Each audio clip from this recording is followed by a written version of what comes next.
वडोदरा के पतंग रसिकों के लिए खुशी की खबर सामने आई है। दरअसल अब गुजरात टूरिज्म की ओर से ये फैसला लिया गया है कि वडोदरा में भी इंटरनेशनल काइट फेस्टिवल का आयोजन होगा। कुछ दिनों पहले इंटरनेशनल काइट फेस्टिवल को लेकर जो शहरों की आधिकारिक सूची जारी की गई थी, उससे वडोदरा शहर को बाहर रखा गया था, जिसके बाद पतंग रसिकों में काफी नाराजगी थी। तब वडोदरा के युवा सांसद डॉक्टर हेमांग जोशी की ओर से इस मामले में गुजरात टूरिज्म को पत्र लिखा गया था। वैसे सबसे पहले बीआरजी न्यूज की ओर से ये खबर दिखाई गई थी, तब अब बीआरजी न्यूज की खबर की यहाँ पर असर दिखाई पड़ रही है। सांसद डॉक्टर हेमांग जोशी की ओर से इस मामले में गुजरात टूरिज्म को पत्र लिखा गया था, जिसके बाद गुजरात टूरिज्म की ओर से इस मामले में फैसला लिया गया है कि वडोदरा में भी इंटरनेशनल काइट फेस्टिवल का आयोजन होगा, लेकिन इसकी तारीख के बारे में जानकारियां बाद में मुहैया करवाई जाएगी। तब आइए सुनते हैं इस मामले में सांसद डॉक्टर हेमांग जोशी की प्रतिक्रिया। ગઈકાલે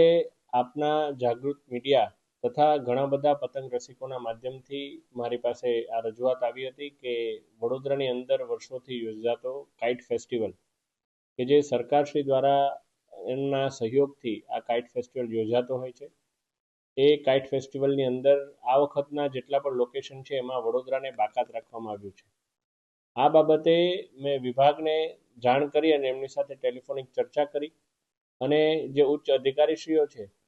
તેમના સહયોગથી મેં એમને કહ્યું કે વડોદરા એક એવી સંસ્કારી નગરી છે, સાથે સાથે ઉત્સવોની પણ નગરી છે અને વર્ષોથી ઇન્ટરનેશનલ કાઇટ ફ્લાયર્સ પણ નવલખી મેદાન ખાતે આવી અને પોતે કાઇટ ફ્લાઇંગ કરતા હોય છે, ત્યારે વડોદરાની અંદર આ ઉત્સવ કન્ટિન્યુ રહેવો જોઈએ અને એની અંદર ફરી એકવાર વડોદરાનો ઉમેરો કરવા માટે મેં એમને રિક્વેસ્ટ કરી અને એક ઔપચારિક પત્ર પણ લખ્યો હતો। આપણા વડોદરાની અંદરના માન્ય સર્વે ધારાસભ્યશ્રીઓ છે, સંગઠનની ટીમ છે,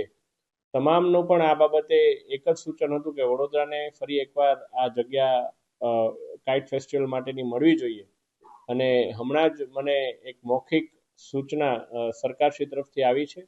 કે વડોદરાની અંદર કાઇટ ફેસ્ટિવલ યોજાશે અને એના માટે સ્થાનિક વહીવટી તંત્ર સાથે સંકલન કરવાનું આપણા ગુજરાત ટુરિઝમના જે સરકારશ્રીનું મુખ્ય મથક છે ગાંધીનગર, ત્યાંથી સંકલનની શરૂઆત પણ થઈ ગઈ છે। એટલે હવે સ્થાનિક વહીવટી તંત્ર માન્ય કલેક્ટરશ્રી, માન્ય કમિશનરશ્રી સાથે સંકલન કરીને વડોદરાની અંદર પણ કાઇટ ફેસ્ટિવલ માટેની નવી તારીખ જાહેર કરવામાં આવશે અને વડોદરાના તમામ જે પતંગ રસિકો છે એમને આ કાઇટ ફ્લાઇંગ માટેની એક જે તક એમને લાગતું હતું કે તક જતી રહી, પરંતુ મને વિશ્વાસ હતો આપણી આદરણીય મુખ્યમંત્રી શ્રી ભૂપેન્દ્રભાઈ પટેલજી અને નાયબ મુખ્યમંત્રી શ્રી હર્ષભાઈ સંઘવીજીની સરકાર પર કે આ બાબતે વડોદરાની રજૂઆત તેઓ માન્ય રાખશે અને થયું પણ એવું જ। આપણી જે કંઈ પણ માંગણી હતી એનો સુખદ અંત આવ્યો છે અને વડોદરાની અંદર કાઇટ फेस्टिवल યોજાવાનો છે। हमसे जुड़े रहने के लिए हमारे YouTube चैनल को सब्सक्राइब करें और नई वीडियो की नोटिफिकेशन के लिए बेल आइकॉन को दबाएं।